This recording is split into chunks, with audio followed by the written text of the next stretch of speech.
ಇದು ತಗಡು ಗಲಾಟೆಯಲ್ಲಿ ಆವತ್ತು ತಗಡು ಹಂಗೆ ಹಿಂಗೆ ಅಂತ ಪುಂಗಿ ಊದಿದ್ದಂತಹ ಗಿರಾಕಿಗೆ ಹಾವು ಹೆಡೆ ಮಡಚಿ ಮಲಗಿದಂತೆ ಕೊಬ್ಬಿಳಿತಾ ಇದೆ. ಸದ್ಯ ದರ್ಶನ್ ಬಂಧನ ಆಗ್ತಾನೆ ಉಮಾಪತಿ ಗೌಡ ಅವರ ವ್ಯಂಗ್ಯದ ಪೋಸ್ಟ್ ಒಂದು ಸಿಕ್ಕಾಪಟ್ಟೆ ಸದ್ದು ಮಾಡ್ತಾ ಇದೆ.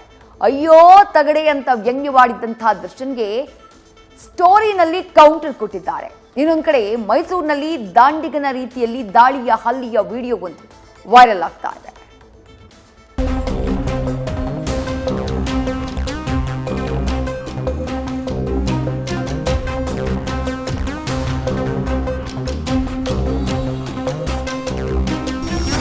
ಈ ಮನುಷ್ಯ ಪ್ರಾಣಿಗೆ ಸಂಬಂಧಗಳ ಬೆಲೆನೇ ಇಲ್ಲ. ಒಬ್ಬರ ಜೊತೆಗಾದ್ರೂ ನೆಟ್ಟಿಗಿದ್ದ ಇತಿಹಾಸನೇ ಇಲ್ಲ. ಆವತ್ತು ತಗಡಿನ ತುತ್ತೂರಿ ಓದಿದ್ದ ಈ ಪರೋಡಿ ನಿರ್ಮಾಪಕ ಉಮಾಪತಿಗೂ ಕೆಣಕಿ ಕದನಕ್ಕೆ ಬಿದ್ದಿದ್ದ. ಆ ಕದನದ ಸಣ್ಣ ಝಲಕ್ ಒಮ್ಮೆ ತೋರಿಸ್ತೀವಿ ನೋಡ್ಬಿಡಿ.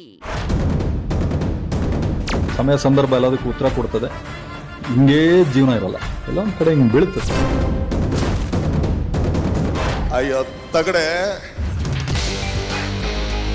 ಇವತ್ತು ನಾನು ತಗಡೆ ಇರ್ಬೋದು, ನಾಳೆ ದಿವಸ ಚಿನ್ನದ ತಗಡ ಹಾಕ್ತೀನಿ ಸರ್.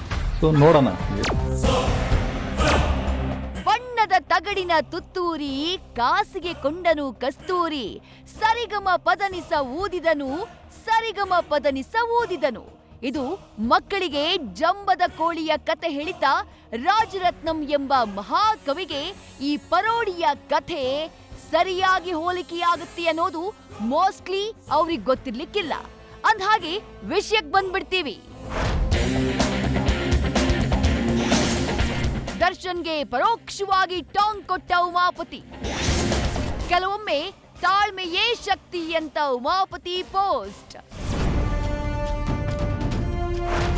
ಸರಿಯಾದ ಸಮಯಕ್ಕೆ ಉಮಾಪತಿ ಶ್ರೀನಿವಾಸ್ ಎಂಟ್ರಿ ಕೊಟ್ಟಿದ್ದು ಆವತ್ತು ತಗಡು ಎಂದಿದ್ದ ದರ್ಶನ್ಗೆ ಭರ್ಜರಿ ಉರಿಸಿದ್ದಾರೆ. ದೀಪಕ್ B18 ಅನ್ನೋ ಅಕೌಂಟ್ನಲ್ಲಿ ತಮ್ಮನ್ನ ಬೆಂಬಲಿಸಿ ಪೋಸ್ಟ್ ಒಂದನ್ನ ಶೇರ್ ಮಾಡಲಾಗಿತ್ತು. ತಾಳ್ಮೆ ಕೆಲವೊಮ್ಮೆ ಶಕ್ತಿ ಅಂತ ಹೇಳಿ ವಿಡಿಯೋ ಪೋಸ್ಟ್ ಮಾಡಿ ಇನ್ಸ್ಟಾ ಸ್ಟೋರಿ ಮೂಲಕ ಸೈಲೆಂಟ್ ಆಗಿ ಗುಮ್ಮಿದ್ದಾರೆ ಉಮಾಪತಿ. ಈ ಮೂಲಕ ತಗಡು ಯಾರು ಗೊತ್ತಾಯ್ತಾ ಅನ್ನುವಂಥ ಪರೋಕ್ಷ ಕೌಂಟರ್ನ ಕೊಟ್ಟಿದ್ದಾರೆ.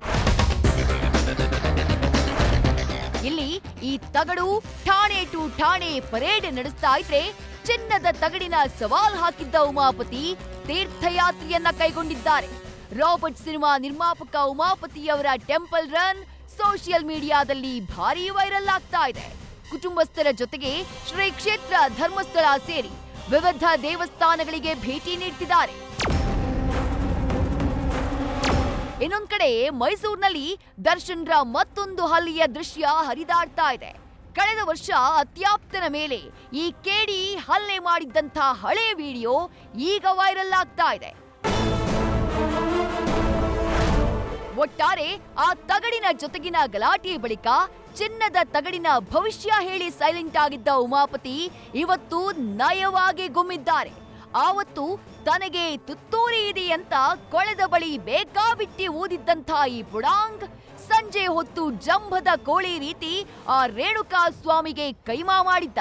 ಆದ್ರೆ ತುತ್ತೂರಿಯ ಬಣ್ಣ ಬಯಲಾಗ್ತಾ ಇದ್ದ ಹಾಗೆ ಪೊಲೀಸ್ ಪಡೆಯ ಗಂಟಲು ಕರೆದಿದೆ. ಅದೆಷ್ಟೇ ಸರಿಗಮ ಊದಿದ್ರೂ ಜಂಬದ ಕೋಳಿಗೆ ಠಾಣೆಯಲ್ಲಿ ಗೋಳಾಟದ ಗತಿಯಾಗಿದೆ.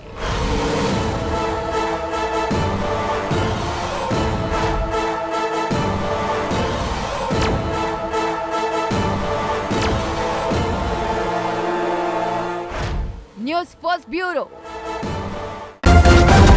ನ್ಯೂಸ್ ಫಸ್ಟ್ ನಿರ್ಭೀತಿಯಿಂದ ನಿಮ್ಮ ಪರವಾಗಿ.